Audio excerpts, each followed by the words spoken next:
Lessons in Logic, video number, you know what? Good question. Number 56 now. Video number 56. And I think I'm going to finish recording these today. I hope I'm not slipping too much. I'm super tired, but I need to finish this. I've got next semester starting in a few days. I don't have to worry about it.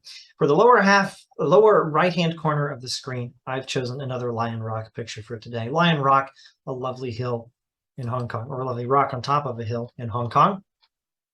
This photo is to be attributed to NHK9, and it's a lovely picture of Lion Rock over here, and let's see over here, some Lantau Island. There's an airport somewhere over this way. Disneyland is somewhere in the vicinity of here, I think, and here's Hong Kong Island, and most of this here is Kowloon. And now let's send it to the lower right-hand corner where it belongs, just so we have something pretty there, and let's talk about Mill's methods. A logic textbook will often include a lesson on John Stuart Mill's methods of causal analysis in its unit on inductive logic. These are good methods of figuring out what caused what. I don't have much else to say about them, except to go over what the methods are. I don't think I have anything useful, clever, or insightful here. These are very useful things for learning causes of things. These are very common sense patterns of inductive thought. They're useful principles for scientific research. They were first formally formulated by John Stuart Mill, an 1800s British philosopher. They're a good way to discover the causes of things. They are a good method of inductive reasoning. And going over them and maybe giving a few examples, I guess that's it. That's what I'm going to do in this video. The method of agreement is the first.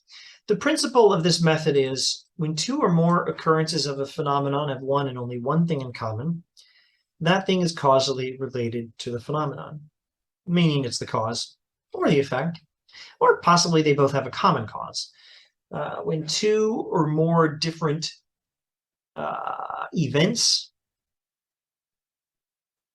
when two or more different occurrences of the same kind of event have only one thing in common, one of those things probably caused the other. That particular event caused the thing, or the thing caused the event. If I can't sleep until well past midnight on 3 particular random nights in March, and every one of those nights was a night I was just terribly worried about something at work. Maybe it was the terrible worry that kept me from sleeping. But if it was, if they were all nights when I took 5 cups of caffeine after 8 p.m., maybe that's why I couldn't sleep. You know how this works. A lot of this is just formalizing very common sense causal reasoning. The form of the argument resulting from a proper use of this method is something like this.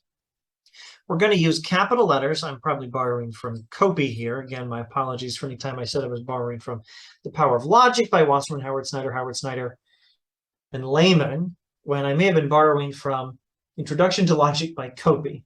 I'm so sorry. The capital letters, using this system for symbolizing these arguments, the capital letters represent different events or different circumstances. The lowercase letters represent certain phenomena. Let's say the capital letters represent circumstances, leave it at that. The lowercase letters represent certain phenomena. The number of circumstances and phenomena may vary. This will be much clearer once you get to the illustration, but the form is something like A, B, C, D occur together with W, X, Y, Z. A, F, and G occur together with W, T, U, and V. So A is the cause, or maybe the effect of W, or maybe they both have a common cause. A is causally related to W. Let me try to phrase this in more ordinary English. A bunch of things happen with a bunch of other things. Another time, some other things happen with some other things. And there was one thing that was in both of those first sets of things. And there's another thing that was in both of the second sets of things. So one of those two things probably caused the other. To illustrate, you eat at a restaurant, I eat at a restaurant, same restaurant, a few hours later, we both feel sick. I eat fish and vegetables. You eat fish, beans, and rice. What caused the illness? That's the method of agreement. The method of disagreement. When one occurrence and one non-occurrence of a phenomenon have everything in common except one thing, that thing is causally related. It's the cause or the effect or part of the cause of the phenomenon. More formally, A, B, C, D occur together with W, X, Y, Z. B, C, D occur together with W, X, Y, Z. Therefore, A is causally related to W. Just a moment. This isn't phrased right. This isn't phrased rightly.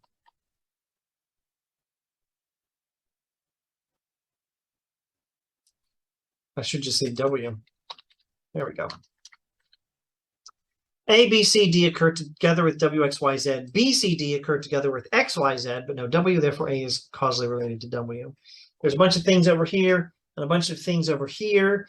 And then another time, there's a bunch of things over here, same things -1, and a bunch of things over here, same things -1. Therefore, the -1 in each case was related to the other one. Or to illustrate, I don't seem to have an example typed up here for you, but let's say we both eat at the same restaurant. I eat fish and vegetables and rice. You eat fish, beans, and rice. Later, I am sick, but you are not. Probably the vegetables were the reason I was sick. Let's make sure I got that right. What did I say? We eat at the same restaurant. A few hours later, you're fine, but I am now ill. I have fish, vegetables. Let's just type it. A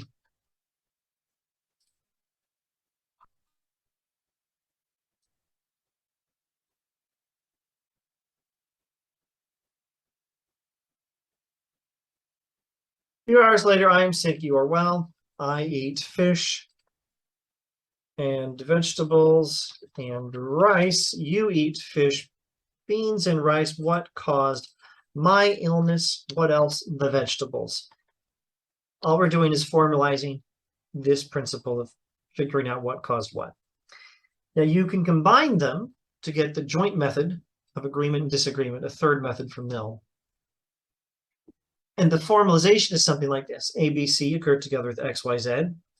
A, D, E occur together with X, T, W. B and C occur together with Y and Z. Therefore, A is the cause of X. In other words, some things happen over here with some things over here.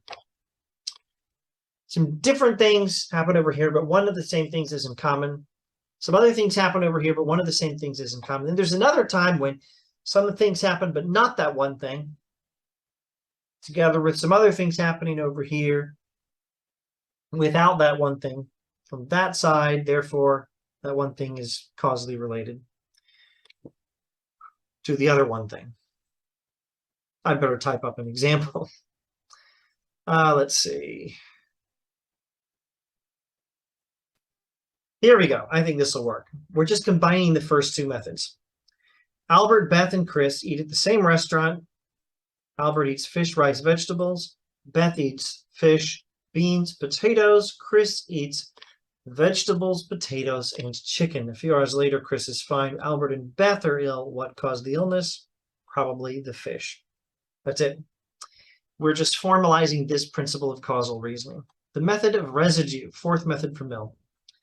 When various circumstances accompany a phenomenon, and the phenomenon is known to be partly caused by all of the circumstances except one, then that circumstance is the cause of that portion of the phenomenon not caused by the other circumstances. I don't know if it will do me any good to read that again. What might do good is just going straight to a good example. I may not type it, but I think I can give a good illustration. So various circumstances accompany a phenomenon. It's partly caused by all of them except one. That circumstance, it's already known to be partly caused by the others. The remaining detail is probably the cause of what was left. Okay, so let's say I'm often kind of tired because I got 7 kids and maybe I don't get enough sleep. And let's say on Wednesday, I'm super duper extra tired. Like I'm normally really tired, but today I am extra tired. And we know I'm tired because I managed 7 kids and rarely get enough sleep. Why am I extra tired today? Well, we have the normal level of tiredness and the usual causes, not enough sleep, 7 kids. And what else do we have? Today I'm extra tired. Yesterday I donated 450 milliliters of O negative blood. That's why I'm extra tired today. That's how it works. That's how the method of residue works. More formally, A, B, and C occur together with X, Y, Z. B is known to be a cause of Y, C is known to be a cause of Z, therefore A is the cause of X. Well, here we're treating, here we're not dealing with a phenomenon so much as a set of phenomena. Close enough. Close enough. A convergence of phenomena can itself be a phenomena. Yeah,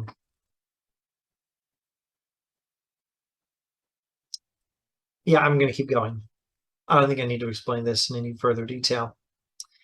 The best I could probably do is give another example, but I think it's probably just as useful if I just keep going. These videos tend to be too long anyway. Briefly, the method of concomitant variation, fifth method for Mill. It relies on this principle. When a phenomenon increases or decreases along with the increase or decrease of another phenomenon, the two phenomena are causally related. Now, this may mean one is the cause of the other, or vice versa, or they're both the effect of the same cause. So, the more caffeine I drink, the less tired I feel. Therefore, the caffeine causes me to feel less tired. Or the more peanuts I eat, the healthier I am. Therefore, the peanuts are causally related to me being healthy. Probably not vice versa. The more work I do, the more money I have. Therefore, the money causes the work, or more likely, the work causes the money, or vice versa. Two things vary together. It's not an accident. One is probably causing the other. That's what this the principle is that this method relies on. The method of concomitant variation. I wonder if we could call it the method of correlating variation. That might be a little simpler for contemporary English. The form of an argument using this method would be something like A, B, C occur together with X, Y, Z. X increases or decreases when A increases or decreases, while the other things remain stable. And therefore, A and X are causally related. The more time in the year 2020, I tend to lose 7 pounds or something. While I'm losing 7 pounds, while my weight's going down a little bit, I'm increasing a little bit the time between dinner and the earliest meal I have the next day. So this intermittent fasting is causally related to the weight loss. More likely, it causes the weight loss, not vice versa. So anyway, these are 5 principles of causal reasoning, or thinking through the causes of things. You could formalize all of them to make arguments, and it would not be a bad idea to have some cool arguments that you have to evaluate. Arguments that give instances of causal reasoning, and the student has to identify the form of the argument. Say, identify which method of Mill we're using. Are we using method of agreement, method of disagreement, the combination method, the I don't want to say concomitant. What did I say? The correlating variation method, or the method of residues. The student says which of these methods is being used and identifies A, B, C, X, Y, Z, and thereby identifies the structure of the argument, the form of the argument, the pattern of reasoning, and then states whether this is good causal reasoning or not. Oh, good one. Here's a good one. Gross domestic product increases shortly after tax cuts increase, after taxes are decreased, or shortly after a Democrat is elected president, or shortly after a Republican is elected president, or shortly after deregulation, or more regulation of the financial industry, or something else. You could do a simple agreement or disagreement, but there's so many things going into an economy, and so many political events that might be connected, and so many other things that might be connected. Causal reasoning would require us to be probably pretty careful looking at agreement, disagreement, residue. We want to look at as many of these things as possible if we want to be sure of what caused a gross domestic product to increase, what made the economy go up, or more pessimistically, what made inflation increase, what made unemployment go up, and all that. If it was connected to a Democrat being president or a Republican having recently been president, or a Democrat having recently been president, or a Republican being president, none of that guarantees anything in itself. You want to look at more phenomena, more agreements, more disagreements, more variation, more residue, more correlating variations to be sure you know what's going on. So causal reasoning matters, and it would be a good assignment to go over some arguments and identify their methods, which of the 5 methods, and identify their reasoning and evaluate them. Only I'm not going to. I never have bothered. I don't enjoy this part of inductive logic as much. Or maybe it's just that the textbooks don't often give us useful homework assignments. Or maybe they do and I forgot. That could happen. Anyway, speaking of forgetting, let's forget logic for a week and go to the next video then. Well, you do what you want. I'm going to forget till the next video. Except it'll only be seconds for me. But it can be a week for you while you wait for the next video. Anyway, see you then.